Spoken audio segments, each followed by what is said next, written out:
neighborhood beautification. That's very important to Detroit. It's very important to block clubs, organizations, and people who live in the community.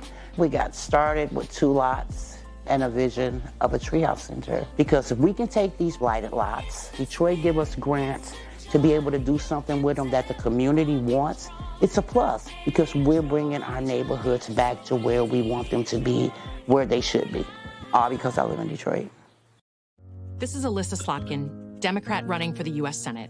I want to share a story about who, more than anyone, taught me the importance of listening and accountability. It was President Barack Obama.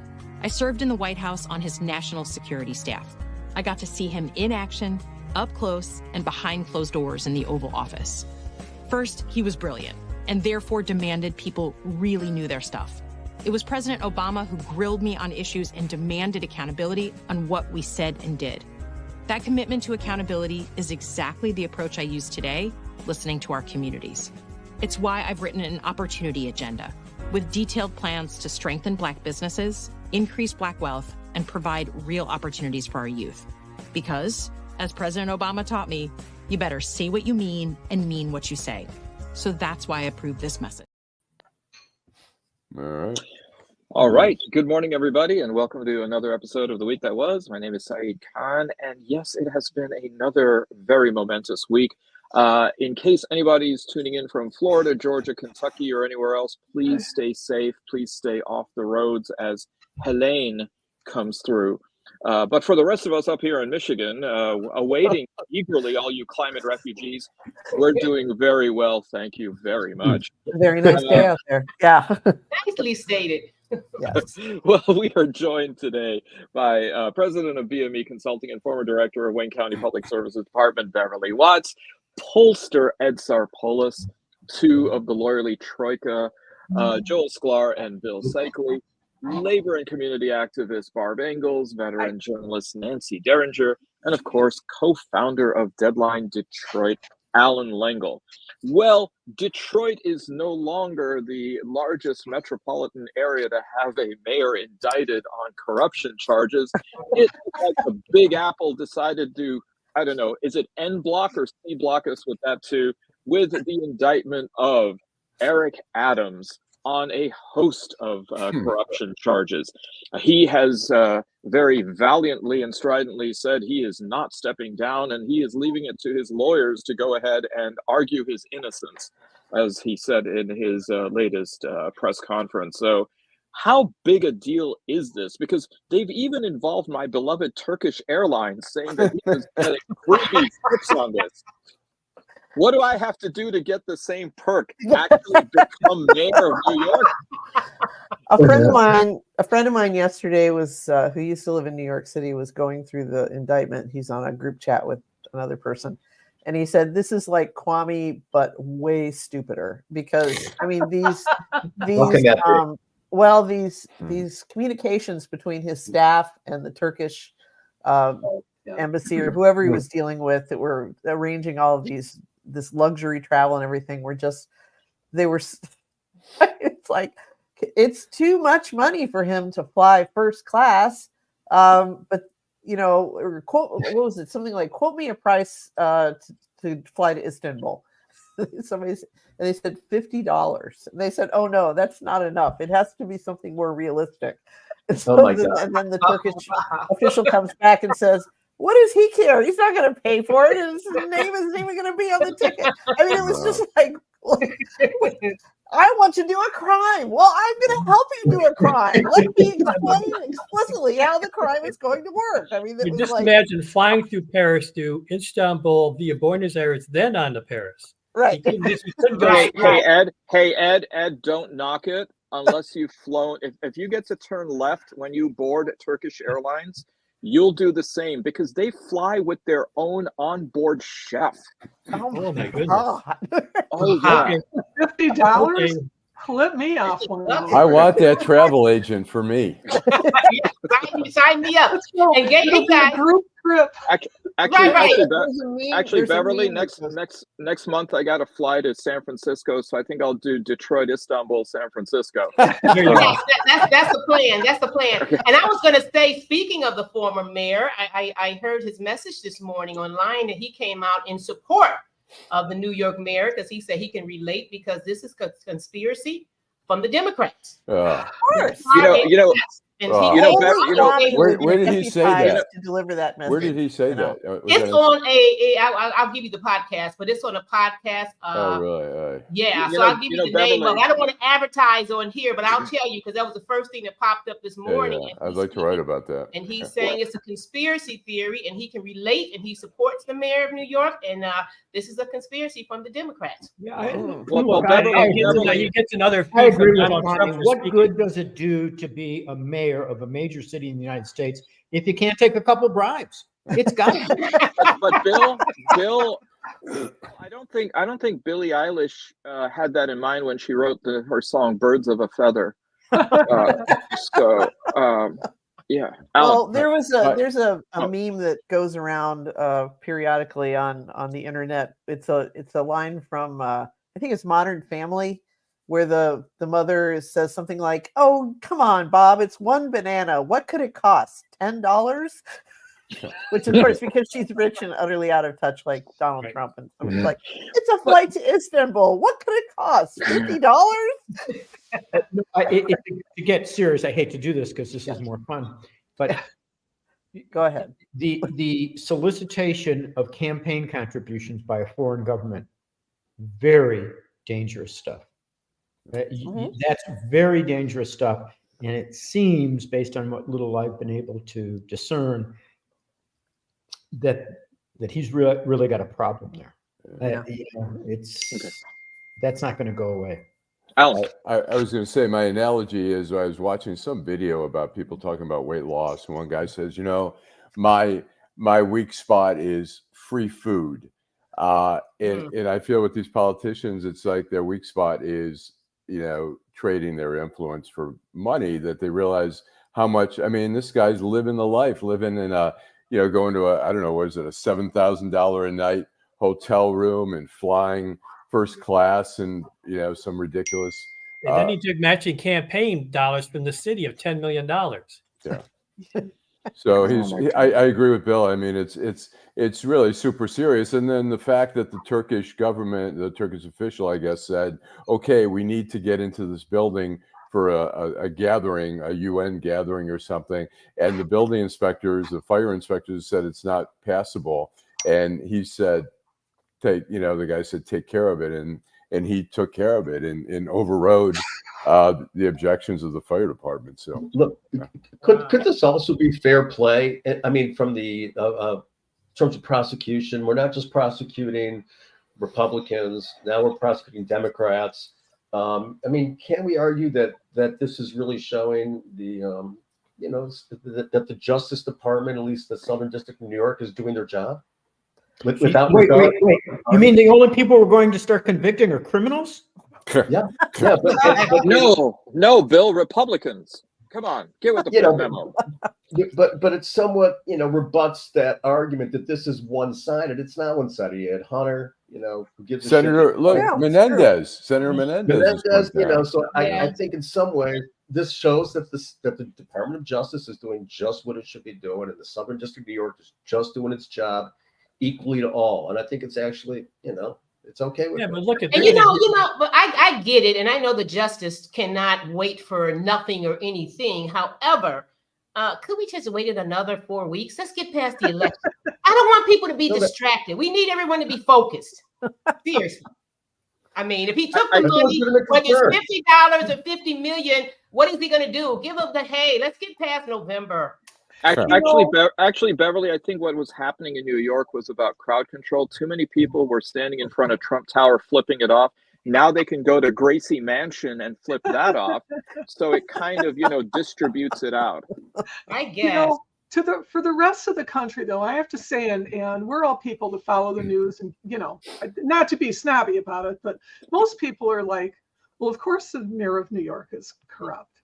Right. I mean, nobody expects anything less, which I think is a really sad thing. I love New York, but on the other hand, until just a couple 3 years ago, I was seeing there was a particular person in my network that just used New York as a synonym for a dangerous city, and New York is so wealthy now that it's like Manhattan. I mean, it's like a gated Manhattan in particular is like Brooklyn, parts of community Brooklyn for the rich, and the outer boroughs are becoming that way as well.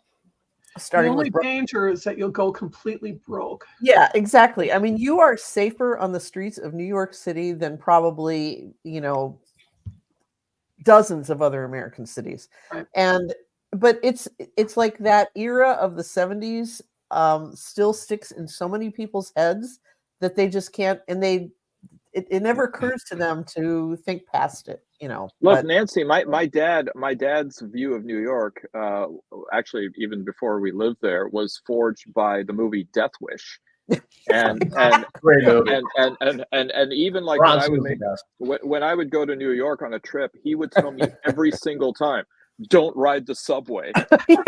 Exactly. That's the best part. It's going to be like the Pelham 1, 2, 3, right? My idea of New York is still guys and dolls. Well, Barb, finally what happened was I told him it's a lot safer to ride the subway after Bernard Goetze did what he did. I said, I'm hitching my post to that guy. Well, speaking of New York, this one of the things that New York is the epicenter for is the United Nations General Assembly and Security Council. And this week was the opening of the current 24-25 session. And so we had, of course, a steady procession of world leaders coming in and giving their speeches, including our own President Biden. I don't know if anybody watched the speech, but I thought that the speech in many ways sort of paralleled that of the United States as a whole. He was giving almost his swan song speech, and yet at the same time talking about what America has done and what it should do, focusing equally on climate change, fentanyl, along with some mentions of the Ukraine and Gaza. It seemed as though a lot of people responded to the speech by wondering about whether America's footprint is still as influential around the world. Any thoughts about either the speech? Yeah, Allan.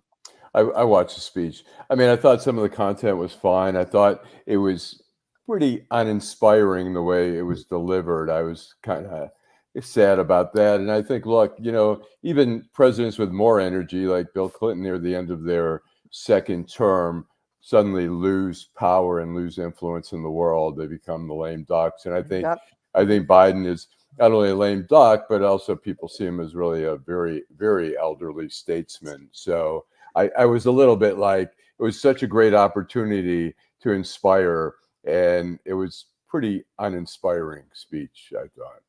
So Nancy, you had your hand up. Was that in agreement with being uninspired? I didn't watch the speech, so I really have no opinion on it. I read about it later. It sounded like there was kind of a note of sadness to it, which I'm sure is to be expected as, a politician who's been on the world stage for decades, gets ready to exit, particularly under the circumstances. But I have to plead ignorance on this one.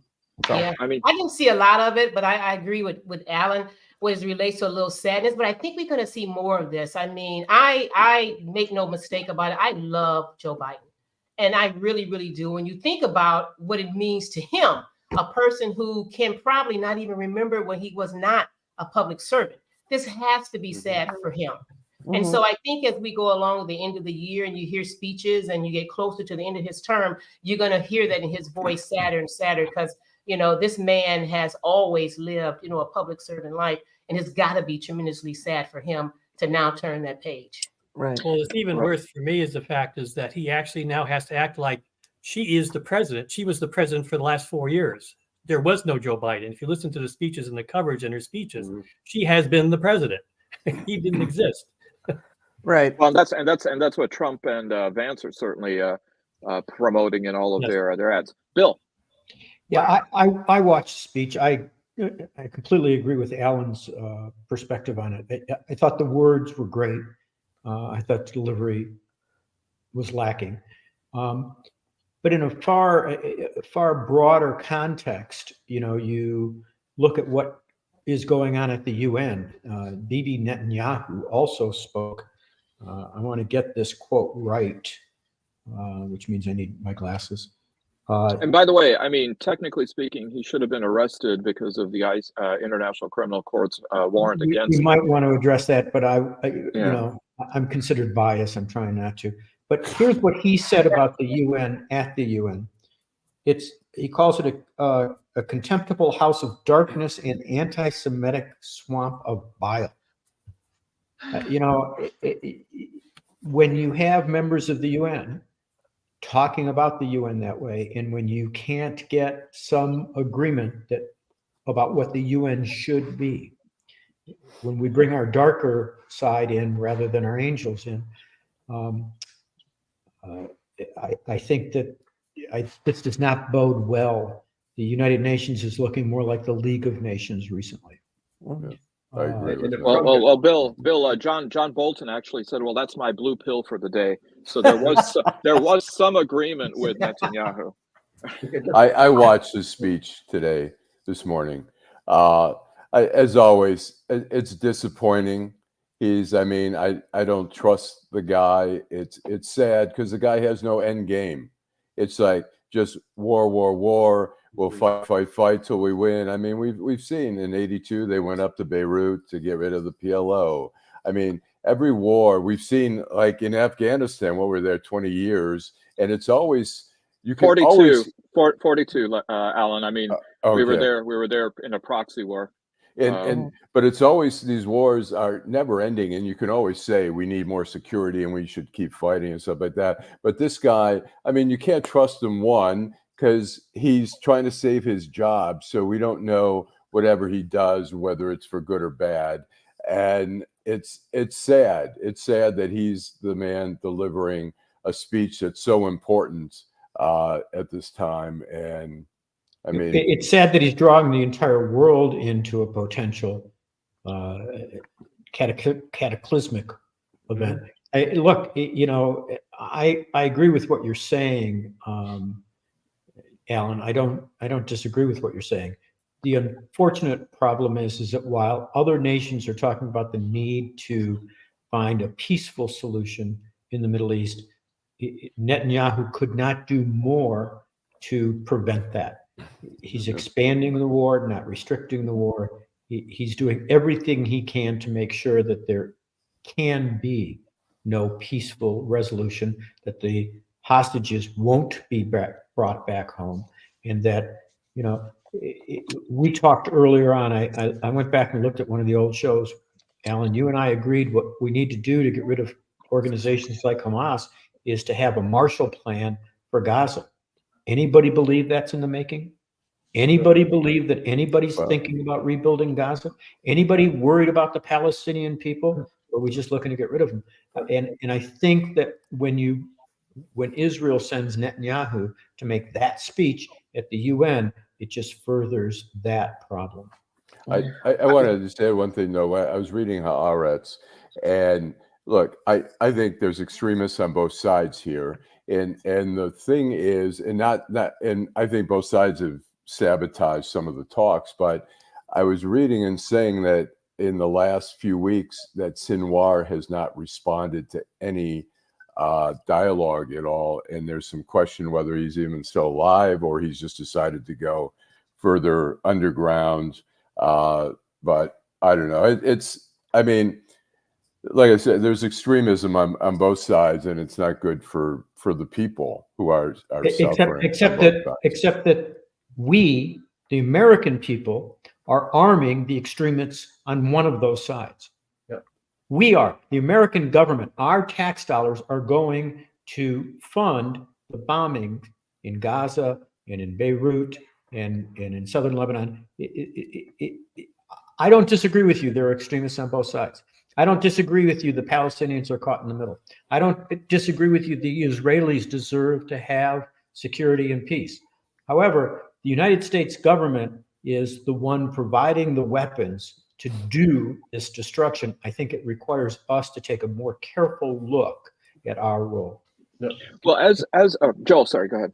Just, I was going to answer just part of your question, which I think it dovetails about the American footprint in international relations. We have an American first policy that much of the nation wants. Even some Democrats would have us, more a policy of greater restraint. So I do think that the question is whether or not America's footprint is going to diminish. Absolutely, especially if Trump is in office. We're going to go back essentially to a League of Nations. It's even weaker than the League of Nations. So just as on a macro level, America's influence is going to diminish. China's is going to increase. I mean, Iran. The whole structure of post-World War peace is going to be eliminated, and that's because we will not have center stage any longer. Well, the one thing that I picked up this week is the fact that the larger Arab community is actually supporting U.S. involvement with Israel on the bombing because they don't care about Palestine. Okay. At the same token, we're giving Russia, China to say we're going to create their new NATO. Okay, they're talking about leaving NATO. So this is causing a lot of problems for the U.S. because everybody's supporting us, but for the wrong reason. Ed, when you're saying the Arab community is the aggregate, I mean, I suspect that doesn't necessarily mean the Lebanese American community. No, I'm talking about Arabia. Yes, the larger, more successful. Well, I mean, but I would argue that there's probably then quite a bit of daylight between the leadership in especially Gulf states and what the Arab street is necessarily saying. That's always been true. Yeah. So, Allan. I was also reading an article today about how some of the Syrians who've been displaced because of the war there, somewhere in Turkey or whatever, they hate Hezbollah because Hezbollah has bombed a lot of their neighborhoods and stuff like that. Yet they are supportive of Hezbollah fighting for the Palestinians, and so they're mixed there. Well, I mean, this is part of the causation, right? That, I mean, Hezbollah was actually created after Israel invaded in '78 and occupied southern Lebanon, up to the Litani River. But Ed, back to your point about obviously what seems to be some strange endorsements. We have one here locally.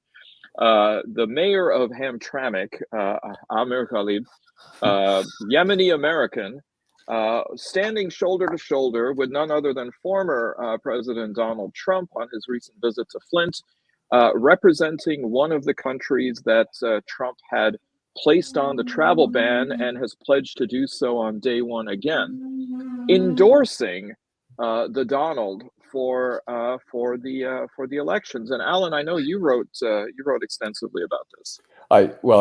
I did a story for the Washington Post that ran last October on the mayor and the city council, and it's supposed to be the first city council in the country that's all Muslim. They voted to ban the gay pride flag on city property, and so I had discussions with them, and one, their idea is that homosexuality is against Islamic law. And that they have conservative views, and he's angry at people like Dana Nessel and other Democrats who attacked him. He met with Michael Flynn, and a group of people met with Michael Flynn, and Michael Flynn was talking about the wokeness of America and how horrible it is, and all these kind of gender operations and all that kind of stuff. And so he has kind of been inching. He's a Democrat, but he sees the Republicans as being more supportive of the social conservativeness, and it's interesting because when the Muslims, particularly you get the Yemenis and the Bangladeshis, they were a minority at one point in Hamtramck, and they wanted call to prayer. I think it was in 2001 or 2003. The Polish majority of people there were against all the noise, and the city council that was very liberal and the mayor that was liberal said, no. We're going to let you do that because we want to welcome you. Well, as they become the majority, they've decided democracy is we set the standards of what democracy is because we're the majority, but not realizing that you're discriminating against the minority, and that's not true democracy. But isn't that the quintessentially Republican message these days, Alan? That's 50.1% take all, and it seems as though Mr. Mayor has really internalized that. Can I just say this guy is the world's most credulous Muslim? I mean, he's backing Donald Trump, and he supports a ceasefire in Gaza. Right. And if Donald Trump is reelected, you know what the ceasefire in Gaza is going to be? After Netanyahu kills every last Palestinian in Gaza, then they'll stop shooting, and that will be the ceasefire. I mean, come on, you idiot. I mean, the fact that he was like making nice with Michael Flynn. I mean, Michael Flynn is, I don't care what anybody says, that guy is a Russian stooge, maybe a spook, for all I know. And the idea that he's like willing to get in bed with that lunatic who couldn't even last a month in the Trump administration in 2017. I mean, this guy is, he's got to go. I mean, he's, Well, I'm pretty sure that his endorsement is not necessarily categorically well accepted in Hamtramck. I would say that's probably true. And the idea that but the thing about Hamtramck that has always been great, at least since I've lived here, I moved here in 2005, is they call it the world in 2 square miles. It really, really is. I mean, I remember I had to stop there at the ATM, the PNC there at Joseph Campo and whatever, Kniff, one of those. And I remember standing in this ATM line with like a Polish grandma with those cornflower blue eyes, and the babushka, to a black dude, some sort of Arab dude in his, whatever his traditional garb is. So you're saying a nondescript Arab dude. Generic. I didn't feel comfortable enough to walk up to him and say, "Can you tell me what the name of your overcoat here? Which one of those Islams are you?" Yeah, which of those Islams are you? And I mean, he may have been Pakistan. I don't know. Anyway, no, probably Yemeni. And a hipster with the fedora and the beard and all that stuff. And I'm like, this is Hamtramck. I mean, my daughter's boyfriend lives there. He's a rock and roll musician. That's what is so great about Hamtramck. And to run it, like you said, it's like it's a winner take all. Now it's going to be a Muslim outpost in Metro Detroit is just so wrong, and I hate to see that happen. Well, you've got a bank that's now a Victory Mosque, but you also have Smalls, one of the great venues to see concerts in. Smalls is fantastic. Right by another mosque. So as soon as you get done there, you can go pray away, whatever you did inside during the concert. Ed. I love books. Well, I wasn't surprised by his endorsement. I do a lot of work in the urban community. A lot of the Muslim are Republicans, especially if they're business owners, especially in Oakland County. I was not surprised at all by his endorsement at all. No, you wouldn't be. No. Go ahead. I mean, it made sense to me because I see what's happening in donations. Yeah. When I was in March, when I was doing a story for the Washington Post on the celebration of how the war was impacting Ramadan, I interviewed the imam of the mosque, who is a young guy in his 30s. His parents are Palestinian. He grew up in New Jersey. And he said, "I'm definitely not voting for Biden." He says, "I'm debating." He says, "I might vote for Trump." He says, "I look at it between a guy who committed genocide and a guy who might commit genocide. I'm going to vote for the guy who might commit genocide." And, it's interesting. The uncommitted movement has put out a statement saying, "We're not endorsing Harris, but do not vote for Trump, and do not vote for a third party that might help elect Trump, because Trump is going to be much worse for the Arabs and Muslims." And so, I agree with Ed. I'm not surprised at all. It's very disheartening because Hamtramck is rich with, cultural for everyone, and to see at this point you have a leader such as that. That's very disheartening. Hopefully, the citizens of Hamtramck will stay very woke in the next election. However, but giving his stance on a lot of things, it does not surprise me, that he threw his support behind Trump. I could not see him supporting Kamala, mainly for a lot of reasons he may have, but being a woman. And that's my opinion. Possibly. Oh, Beverly, stop trying to make woke happen again. Hey, Ed, can we sneak in 1 minute of commercials? Yes, of course. All right, here we go. Hi, I'm Eric Sabri, your Wayne County Treasurer. If you're living in a home of a deceased family member and you're facing property tax foreclosure, the probate process can be helpful to you. If you file a probate petition and notify our office, the foreclosure proceedings will be halted during the probate process. Contact us at 313-224-5990 or email us at taxinfo@waynecounty.com. We're here to help.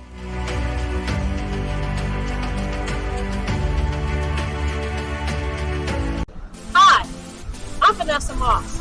I have over 4,000 signatures that say I should sit on the bench in 36th District Court. But the bureaucrats had me kicked off the ballot because they don't want you to elect someone who stands for fair and equal justice. And as a defense attorney, I've experienced injustice firsthand. Join the movement. Write in Vanessa Moss. Write in Vanessa Moss for 36th District Court. Remember, Vanessa Moss. Right. By the way, everybody, don't get a parking ticket in the city of Detroit and fall asleep when you go to traffic court, because Judge King is handling traffic court now, and we know how he feels about people falling asleep in his courtroom. So just, you've been warned. Well, part of the, go ahead, Bill. I'm sorry. I respect our viewers so much in their comments. I want to acknowledge Ann Farrell's comment. She was absolutely right when she says that the United States has contributed $674 million in the last 8 months to the Palestinians. And that's true. I would point out, though, that they, during that same period of time, provided $3.8 billion with a B in military aid to Israel during that same period of time to create the humanitarian crisis. And I have a great deal of respect for you. I always enjoy your comments, but on that issue, you're comparing apples to peanuts. So, Beverly, I mean, on the point that the various reasons why the mayor of Hamtramck might have endorsed Trump, one of them is perhaps a feeling of safety. Of course, perhaps he should have consulted with the Chaldean American community back in 2020 or 2016 when it came to that. But, Allan, I do believe there's another group, demographic out there that Trump has said he will keep safe and protect. Oh, yes, indeed. Let me find that one. You will no longer be abandoned, lonely, or scared. You will no longer be in danger. You're not going to be in danger any longer. You will no longer have anxiety from all of the problems our country has today. I know that sounds bad, but after those comments, he opened a commanding polling lead among stalker husbands from Lifetime movies. Imagine our relief. Yeah. Which, by the way, the rest of that included, and God should wipe away all the tears from their eyes, and there shall be no more death. Neither shall there be sorrow or crying. Which is, of course, the priest from Titanic as the ship's going. He can't even keep himself safe. Okay, go ahead. He gets crazier every day. Now, ladies, Barb, Nancy, Bev, you're on the show. You're women. Did that do it for you? I mean, I did not do it for me. I'm sorry, it did not do it for me. Sometimes it depends on the messenger. A convicted felon of abuse toward women. To give this message now that we're going to keep you safe. I have a hard time believing that. And can I just say, I also that with that happening in the same week as that old whore Melania going on Fox and Friends to Nancy, give that. How many times do I have to tell you she's young? She's I am not ashamed of my. And she does, Nancy. She does wear nice suits. Okay, she does. Yeah, she does, and it's flattering that she could get. I mean, she manages to get good tailoring for being a woman with enormous breast implants, and the rest of her body similarly weird implants. Proportioned. Huh? They are implants. Are you But your picture back. You're gonna bring that proud of and watch the progression. But she's an empty nester now. She's an empty nester now and has to move back to New York just so she can see her son. I know. About the only thing I found entertaining about Melania's interview, it was infuriating because she was talking about what a good man her husband is, and the only thing he's guilty of is a few harsh tweets. but I did laugh out loud when she was talking about the first assassination attempt in July, and she said, Barron was outside playing sport. It's like the Rocky and Bullwinkle. I mean, I just keep hearing her in Natasha and Boris' voice. And she was playing sport. Somebody called her to tell her too. Yeah. So she wasn't watching. Can I just say the guy who says you can grab him by the pussy isn't the guy you want protecting women. Oh, that's just voice talk. It's just locker room talk. So, but Allan, I think that this issue about how men see women, and particularly various parts of their respective bodies, has a broader arc here in this country that is still contested. Yes, Jimmy Kimmel has questioned some of the men about reproductive rights. My wife was on the show talking about reproductive rights, and I started wondering, does the average American man even know what the term reproductive rights means? Reproductive rights. Reproductive rights.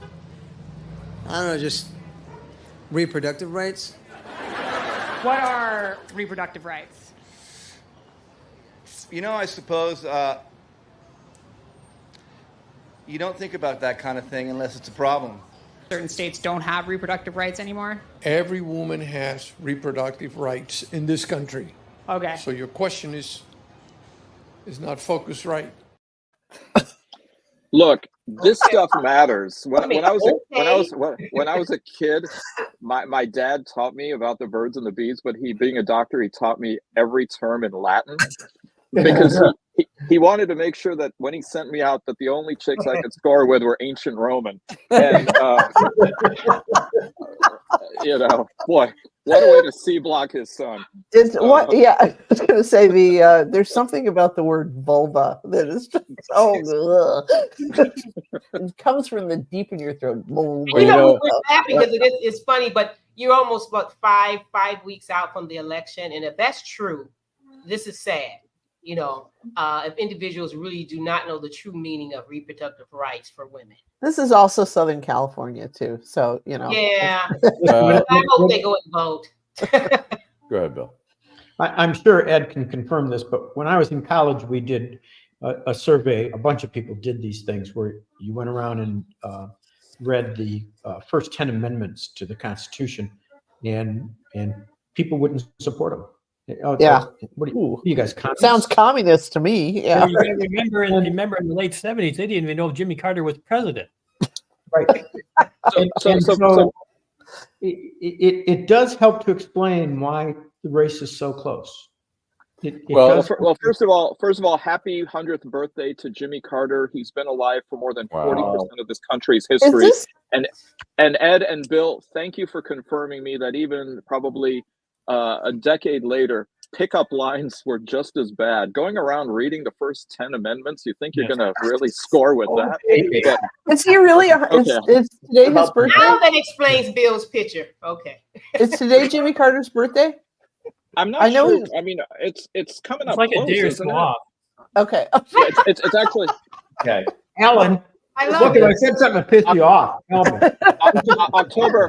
Number there. October 1st. Okay. October 1st. Okay. And by the way, for the audience regarding Bill's afro, it was real and it was spectacular. It really was. I love it, Bill. I love it. Well, I when we talk about that Jimmy Kimmel, we dismiss it as Southern California, but MSNBC was interviewing people in Saginaw, union members, and they asked people like, what does January 6th mean to you? And one guy's like, well, I know people were kind of angry and very emotional, but I'm not really sure what it was about. So I don't think, I mean, a lot of people have no idea about a lot of issues and they don't care. They want to know, how much is my gasoline? How much was the loaf of bread that I paid for? They don't care about it. They know nothing about the wars. They know nothing about reproductive rights. And they don't. Lengel, what have both of our careers in journalism gotten us? We're just really good Trivial Pursuit players, and that's about it. You want me on your team, so. Actually, Nancy, in that light, Nancy, October 1st is Jimmy Carter's birthday. Thank Yep. you very much. Okay, And so by the way, he's got to Nan- live Nan- for a couple more days, a few more days, and then he's Got to hang on. And Nancy, I will that, say that once again.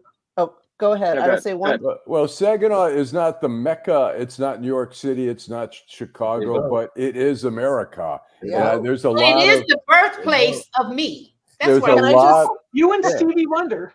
before we Yeah. move on? Can I drop one Unfortunately, bit of Beverly, it's knowledge? been downhill ever since. Well, what's And interesting is- the tennis playing Williams sisters. Yeah. Not And- only and that, Mat- but you forget that one of the largest and best well-known outside of America, the best Japanese garden is in Saginaw.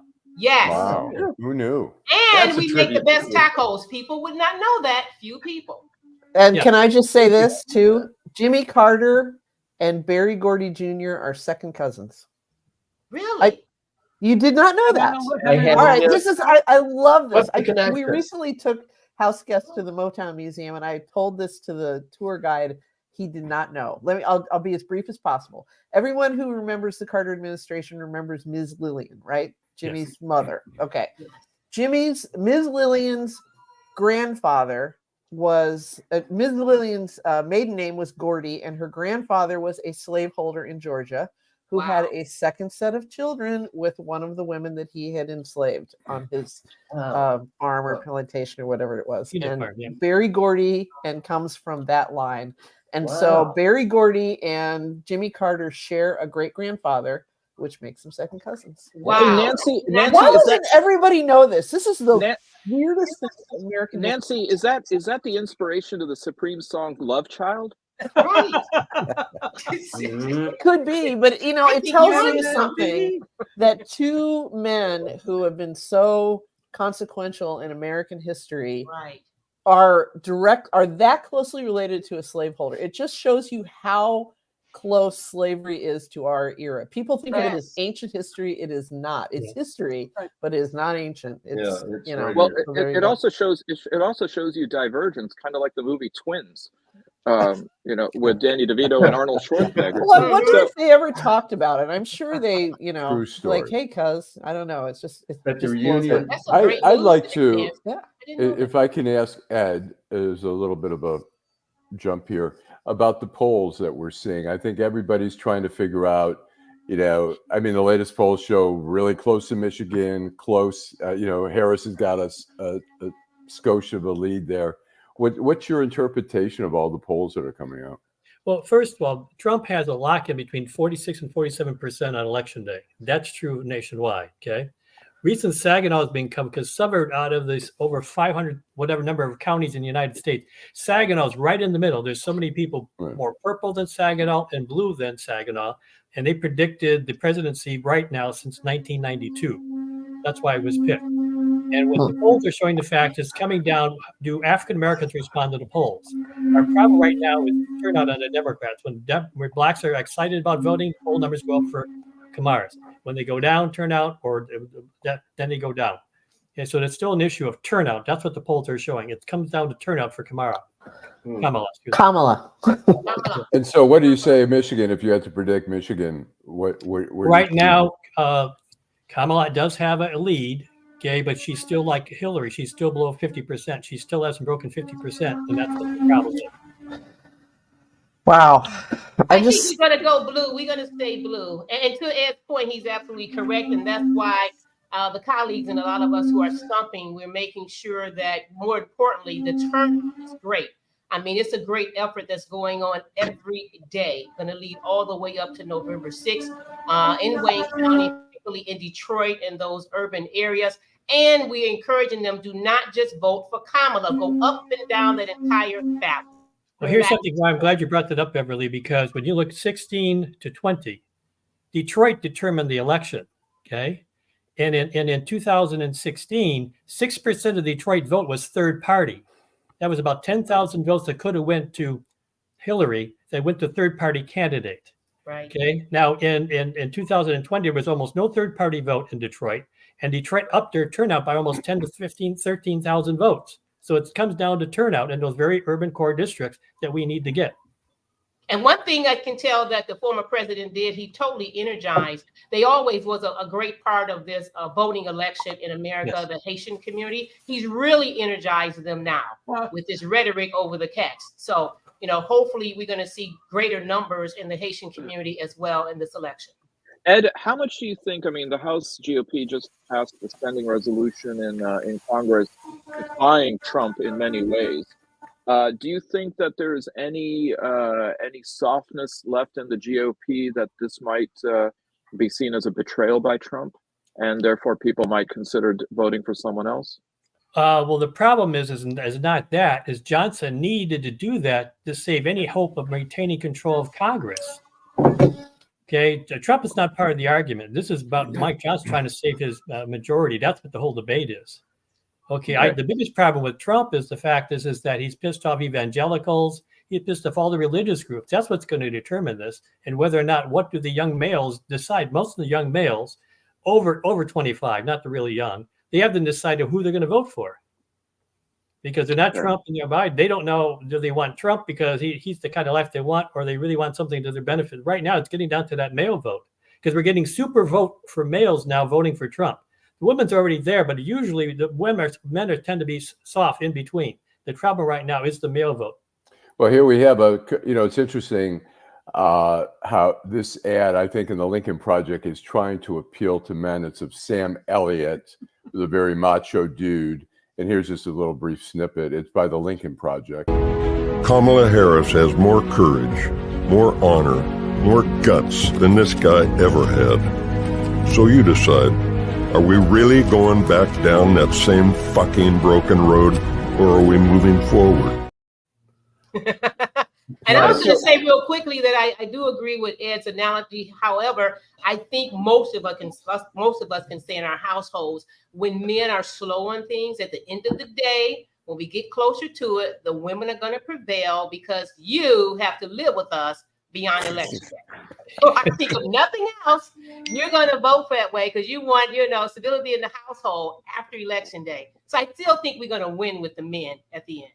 So I love you, except when you go over to West Michigan. It's just the opposite. You can't live with your husband if you don't. No, we can't get everyone. We can't get majority. So when you men know. When you hear that ad, Beverly, not all men. Rights if they don't. That's what I'm saying. Not all men. If they understand the notion, happy wife, happy life. You're right. I understand that, but some men don't care about the happy life. We're trying to get the majority. Remember, we're not trying to get 100%. We're trying to get the majority, even if it's by one. That's all we need. Bill, you're having an exercise in futility. Even that reassurance by Trump isn't swaying these ladies. I'm not sure how much sway you have. So who's when Sam Elliott is speaking, are you thinking Sam Elliott Star is Born or as Gar from Mask? Because that's what I'm thinking. I'm thinking The Big Lebowski myself. Okay. My former neighbor in Indiana had such a hot crush on Sam Elliott, and I'm sure it's still in flames because she with all this new hair and mustache, everything about that guy. Yeah, it would. Yeah. I hate to Sam bring it up. Elliott in the lifeguard. I'm thinking Roadhouse. Or Roadhouse. Okay. Roadhouse. I think a lot of men are probably thinking about Sam Elliott's wife, Nancy. So Catherine Ross. Big Lebowski. Yeah. I believe I saw a really bad adaptation of any of you John D. McDonald fans. My father had all of the Travis McGee novels, and I inherited quite a few of them. They're products of their time, but they're good reads. And I think there was a bad adaptation of one of them, and I believe Sam Elliott played Travis McGee, which is. I think you're right. Yeah. No, so, I had Hardy Boys books, Nancy, which I blew up on disco night. That's why I stayed in the middle. I do want to ask Barb. There's an increasing conflict between Stellantis and the UAW that's brewing. What's your take on what's going on between the two? Stellantis has a very vague idea of what a contract means, and this is no. You mean they have a concept of a contract? A concept of a contract, right? And they have a concept of causing a pretty big strike, stopping production of the Durango in Michigan, moving a lot of jobs to Mexico, and Sinn Féin don't play. So I think if they don't back down, I think there's going to be a pretty major strike. And good, fuck them. Oh my That's the God. reason why they actually had the Stellantis CEO is almost going to be fired. So they're having him take the heat for the firing because he may be losing his job here pretty quickly. Good. Good. Oh, They should have done it to Mary Barra. I think the only other European intrigue like that, Ed, is at the Vatican when it comes to the Council of or the College of Cardinals. So let's Well, let's Billy see. Bragg is going to be in the 9th and 10th, and hopefully, if there is a picket line, Billy will be on it.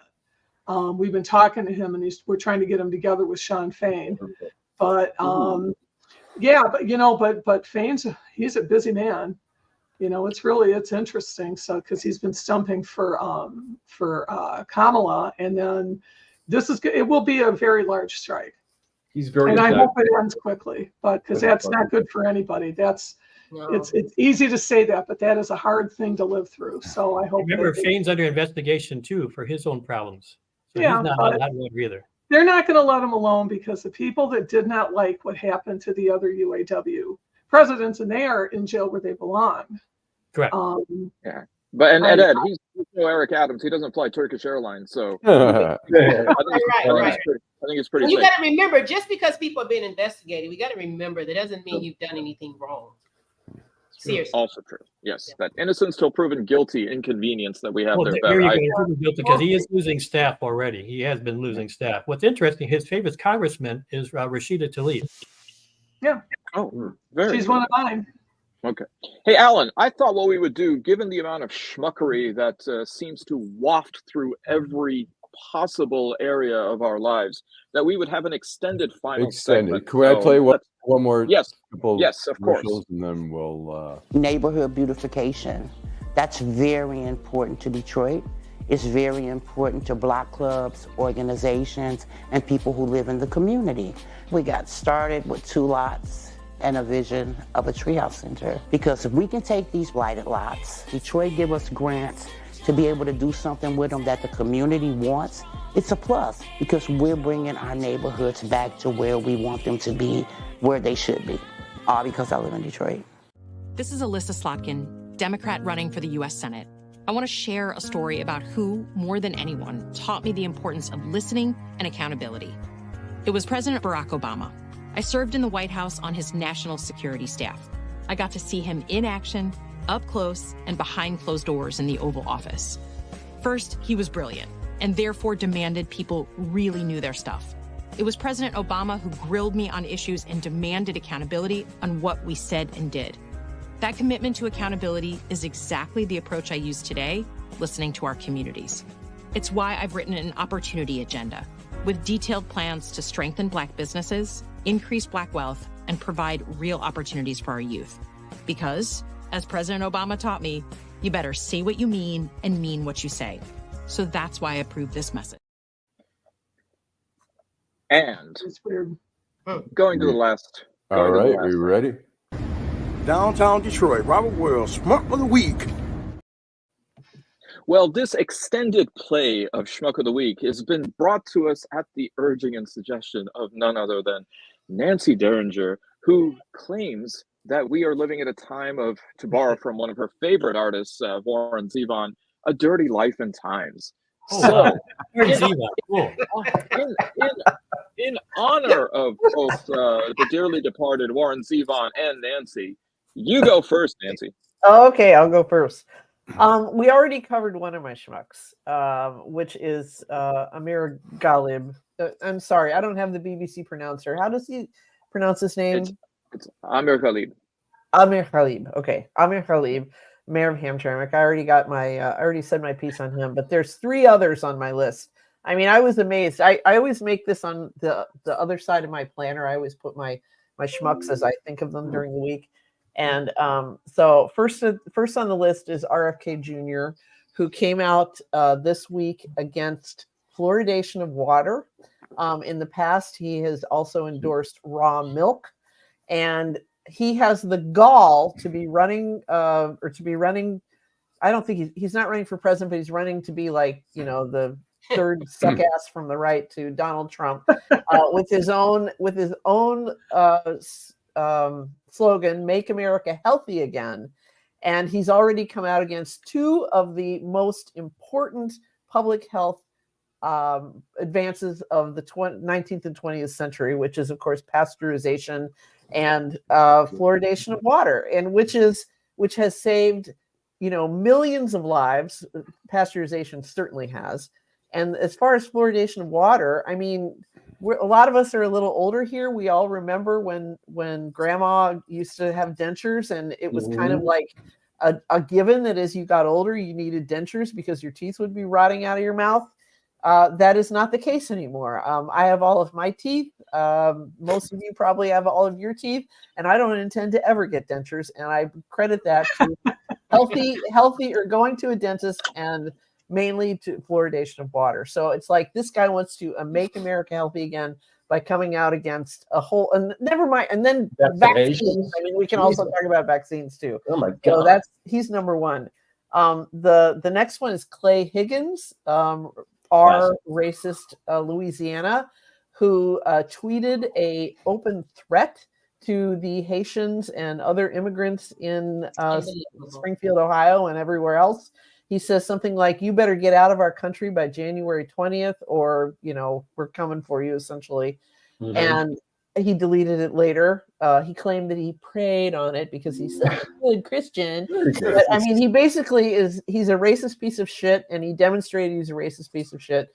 And so he's schmuck number 2. He needs to know the history of America when he says our country. Well, go ahead. Country, exactly. All right, actually, he's schmuck number 3 after the mayor of Hamtramck and RFK. But I think the absolute ultimate one has to go to Bernie Moreno, who is running for the U.S. Senate in Ohio, my native state, against Sherrod Brown, who apparently at a fundraiser earlier this year expressed wonderment that women cared so much about abortion. And then he added, and especially women that are older than 50 would care about reproductive freedom. Okay, as though none of us have daughters, granddaughters, aunts, mothers, nieces, memory before we turn 50. Right. This guy, and I've over the years I've heard women say they don't even think of us as people, and I've sometimes thought, maybe they're getting a little hysterical, but I think that's a perfect example of an American politician who is very close. This is another close race that shouldn't be close in Ohio. On the verge of ascending to the United States Senate, who thinks it's crazy that women would care about reproductive freedom if they don't have to immediately have an abortion. I love that RFK, he came to town and pleaded with people, do not vote for me. And you know what? I'm going to listen to him. Alan, you made a mistake. Well, Alan, if you could vote for me. Yeah. Alan, if he could move one person, well, I guess mission accomplished. So Nancy, I think, thank you for that. I hope you are feeling satiated, and next time we'll make sure there's an aluminum pole and some feats of strength to accompany that. My therapist, Dr. Joel Sklar, will tell you that it's me, and so carry on. Okay. Perfectly fine. Okay. Yes. For anybody who thought that this show wasn't exothermic, there you go. Ed. Well, one thing I did mention, and the other thing is that RFK in New York is saying, please vote for me, because of his whole problem with the woman issue, that he's now wanting New Yorkers to vote for him. But outside of that, my 2 schmucks are, one is the Jack Schmuck is Donald Trump. He finally realized that Russia beat the Nazis and beat Napoleon Bonaparte. He was finally informed about that. And that's why he backed Russia in the war, which is really crazy in all these years. And number 2 is that the Republican Party, which is national, Pete Ostra, Livingston County, has already announced that the votes are being stolen from Republicans because they're unregistered immigrants. Okay, they're aliens. They're announcing already that they're losing votes in Michigan because of the influx of immigrants. Okay, that are not American citizens in Oakland. And matter of fact, they're starting to do that in Oakland County against the county exec, not taking care of it. Crazy. Oh, good Crazy grief. shit. Beverly. Well, my schmuck of the week is the lovely Secretary of State of Montana, Christy Jacobson, who didn't do a little checking with her software computer company when they put out the ballots for our military, our veterans, and people who live abroad, Americans, to vote.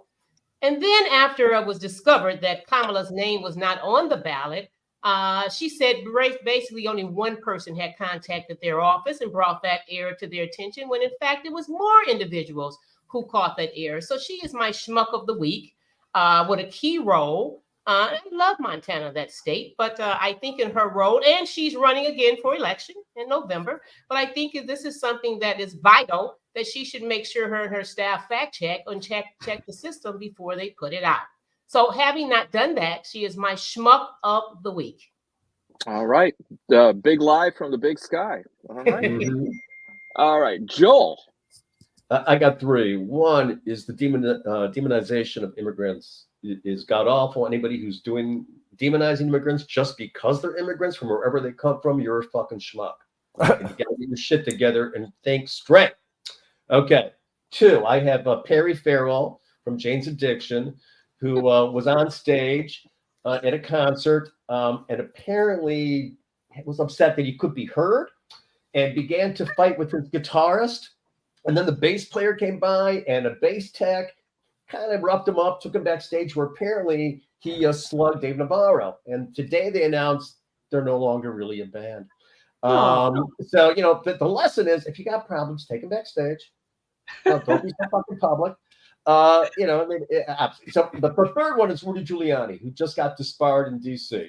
Yeah. And I don't think I've seen a bigger schmuck in the world. Seriously, this arc of his life is just, whoever's going to do the movie and play the part, you got me. I got to watch it, because this guy. And there you go. I gotta say this, Joel.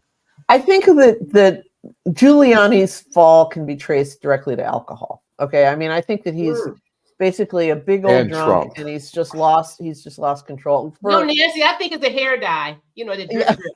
Well, but for true like schmuck of the millennium, I think JD Vance is like a real comer, because that guy is stone cold sober and doing this shit. So go figure. But anyway. But he didn't keep giving for years. Rudy's on a limited lease. Right. True. Apparently back in 2020, messages that Vance sent out said that Trump had failed to deliver. But I think that probably was in the context of pizzas from the whole Pizzagate thing. But Joel, when it comes to Jane's Addiction and what Perry Farrell did, you should realize nothing shocking. So No, but it was great to watch. I like Jane's Addiction, and they have some great tunes, but he seems like an asshole. I saw them for $7 back in '88 on the Nothing Shocking tour at St. Andrews. It was actually a moment. It was amazing. They're good. Dave Navarro can play great guitar. Navarro's amazing guy. Yeah, they got a good band. So it's sad to see, but he's whatever. Yeah. Barb. Okay, I also have three. I'm glad that we're expanding it. Jake Tapper asking Nancy Pelosi about Donald Trump's statement that Kamala Harris has cognitive issues, and Nancy Pelosi rightly kind of went, "What the fuck are you talking about?" And Tapper's just looking at his little notes, but it's like, yeah, kind of the wrong person to talk about. Then there is Dana Bash, who continued to spread the lie about what Rashida Tlaib said to a Metro Times reporter, and it was bullshit. Again, hasn't backed off on that as far as I can tell. But to bring it on home, the biggest schmuck in the city of Detroit is an organization called Uncle and Me, who promoted heavily a Bridgerton-themed party at the Harmony Club in the beautiful renovated theater that they have up there. And for a couple $100, you could dress in a Regency outfit, which means, by the way, that you pick the girls up till they're right under your chin, and then get to wear breeches, and you get to dance to Regency music, and you have a lovely Bridgerton. They had a diamond thing where you vote on the most beautiful person. when they got there, there was a few cold appetizers. There were bowls of Kit Kats. There was a stripper pole with a stripper and one embarrassed-looking woman playing the violin in the corner, and a whole lot of pissed-off men in breeches, because they were like, she dragged me to this, dear God. And really sad people that were screwed out of the money. And if you go to Uncle and Me LLC, suddenly their website's gone. I wonder what happened with that. But it was really, the interviews of the people, it's like they were genuinely disappointed. Yeah. They wanted to do this. They bought, oh, hush, Joel. Just no, Barb, you're right. It's a little satire, I'm sure, Joel. Barb's right. I just came back from D.C. last night all week, and I was laying in my hotel room bed, and I watched the local news in D.C., and they covered this story. They went on for like 3 minutes covering the story in Detroit. And the male anchor said, the male anchor, they were laughing back and forth, and they highlight all the details and stuff. And of course, they said they hope everyone, gets their money back. But the male anchor in DC said, well, the stripper looked a little okay. She was not a stripper. Well, she was a pole. He saw the pole. I was just going to say, New York Magazine actually got an interview with the stripper. And or not the stripper, the dancer, I should say. And she's one of these, like, I think she's one of these people from the Detroit Circus School where she performs on fabric and the round hoop and everything. But you know what? And this is something I can't write this piece, but I suggested it to an editor friend of mine. I said, find what I found really touching about that story. I mean, laughing because so many of the details are just hilarious.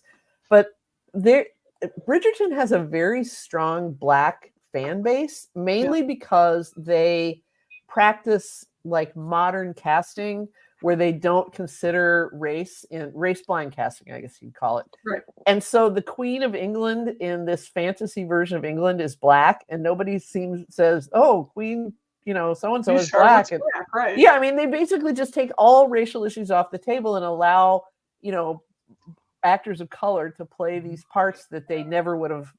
And everyone gets in reality. Exactly. It's the Hamilton effect, isn't it? Yeah, the Hamilton effect. That's a good way of putting it. And so there were a lot of Black women there who were, had bought these dresses and, with the tits under your chin and all that stuff. And they really really wanted to have a good time. Only to be ripped off. Exactly. So, there you go. Yes, thank you, Joel, for pointing out. Yes, the late, great Dame Maggie Smith, an amazing actress. Oh, did she die, Maggie Smith? Yeah, Speaking of like Downton Abbey, there you Downton go. Abbey, exactly. Right. So Barb, I'm pretty sure that if you see a website called Uncle and I, it's perfectly safe. So, just Uncle and I babysitting. That's even better. It's actually Uncle and Me. And Me, Uncle and Me. That's perverse. I mean, wow. Okay. All right. Well, Bill. Yeah, you guys were amazing. I usually have about 8 of these, and you took 6. So you're getting my last 2, and one is just my most common. So I'm going to go first with Jimmy Donaldson, aka Mr. Beast, who is I think he's 26-year-old mover and shaker on YouTube or on multimedia, and he's been accused with some credibility, apparently, of faking videos, rigging results in contests, giving rewards and prizes to his friends and family rather than random subscribers, and having fake content in his videos. I did not know who this guy was, and when somebody sent me a note about him, I looked him up. This is terrifying, that we're making billionaires out of 26-year-old guys who do nothing except create a little content on YouTube. Terrifying. My other goes to one of my favorite choices for Schmuck of the Week. He and Trump, in my opinion, still put Vance and Rudy and all those other guys to shame, and that's Bibi Netanyahu. He, for all the reasons I talked about earlier, his ability to refuse to end this war and his ability to trying to eliminate the Palestinians terrifying to me. And our endorsement of his conduct makes it even worse. So he and Trump, by the way, Trump and he, I'm sure, are very good friends, and for good reason. They walk together. Yeah. Bill, when you were think he should talking be about Schmuck for the rest of the year, he really should be Schmuck. He should just stay on the list. Listen, any time as to Trump, I knew Trump was my schmuck of a lifetime when he made George Bush look like I missed him. I mean, I now miss George W. Bush as president of the United States compared to where we were with Trump. So if you can get me there, he's pretty schmucky. Bill, I noticed when you were talking about 26-year-old social media billionaires in the background, I heard shares. If I could turn back time, is that true? No, it might just be disturbance. Okay. Absolutely not. I could have made more money on my career. I think some things are worth doing for reasons of integrity. I remember the line, "What does it avail a man or a woman to gain a fortune but to lose his soul?" Nothing. With all this negative stuff, can we say one positive? Well, for all the negative stuff, I'd like to put out a shout out to Detroit, because Detroit was featured in AGT's closing panel. Detroit Youth Choir was featured. Wow. And the closing act for the finale for this season, the Youth Choir they brought them back specifically for the show. Yep. Wow. Congrats. I love They it. are the best. They really are the best. Yes, they are. Allan. I am going to go, I think, one, Mayor Eric Adams, who, once again, it just really drives me crazy that people get in these great positions and have the opportunity to do all these great things and end up fucking it up because they just lose sight of the job and start to become greedy. The other person is Nikki Haley, who's apparently got a show on Sirius XM, and she goes on and on. One of her quotes is, "I have issues." She's trashing Donald Trump. She says, "You're not going to hear me say glowing things about Donald Trump's personality. I have issues with him as well. I have not forgotten what he said about me. I have not forgotten what he said about my husband or his deployment time or his military service." And then she goes on to make sure that people know she's endorsing Trump because she needs, in 2028, she needs that MAGA vote. And so she's got no spine, nothing. No spine, just really totally disgraceful. Yeah. All right. That's it. That's all you've got, Allan? Come on. This is an extended show. I didn't know it was extended.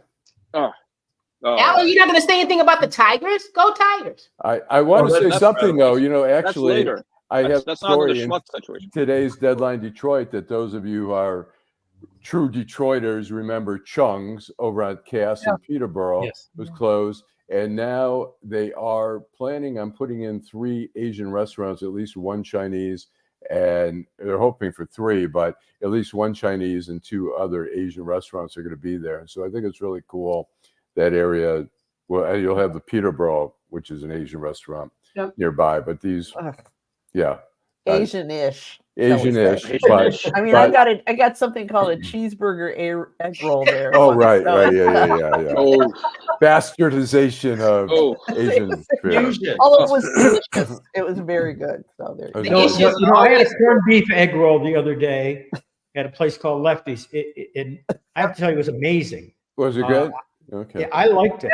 That's a Detroit. But it didn't pass. It certainly didn't pass out as any kind of Asian food, and it wasn't from a Jewish deli. The corned beef, if you had stripped it out, was just as good as any Jewish deli I've had. Wow. Yeah. Well, that's why. That's a testimonial.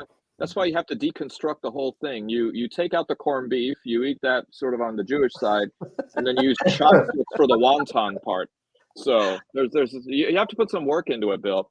All right. So my schmucks include none other than the chairman of the Michigan Republican Committee, Pete Hoekstra, former ambassador to the Netherlands under Trump, for already putting it out there that the Democrats are going to steal the election. Yeah.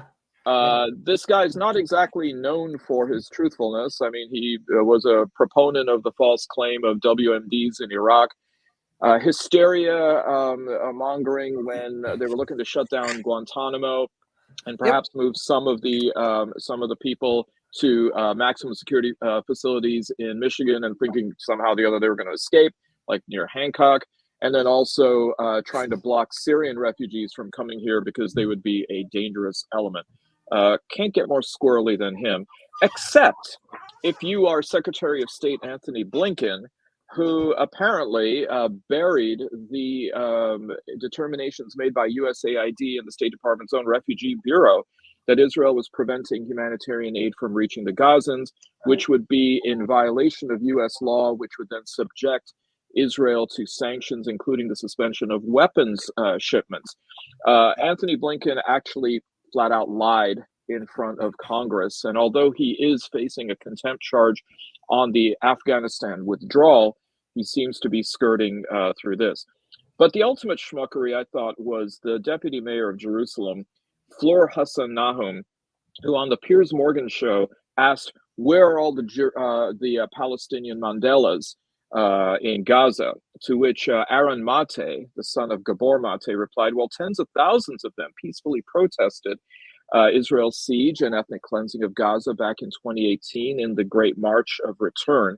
And the IDF then opened fire and killed 200 of them and wounded thousands more, to which her rebuttal was, well, they were all Hamas terrorists. So, convenient. Yeah, so, I kind of miss the old days when Teddy Kollek was mayor of Jerusalem and was a pretty ecumenical kind of guy walking around. But yeah, Fleur Hassan Nahum, who sounds like a J.K. Rowling character, you're one of the three schmucks of the week that I've got.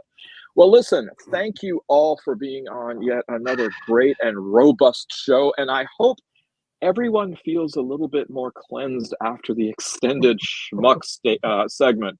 I know I do. Didn't have to choose. It was great. We didn't have to. I don't even, Alan, I don't know even what we can top this with on Festivus, but we'll try. Anyway, thank you. Thank you, Beverly Watts.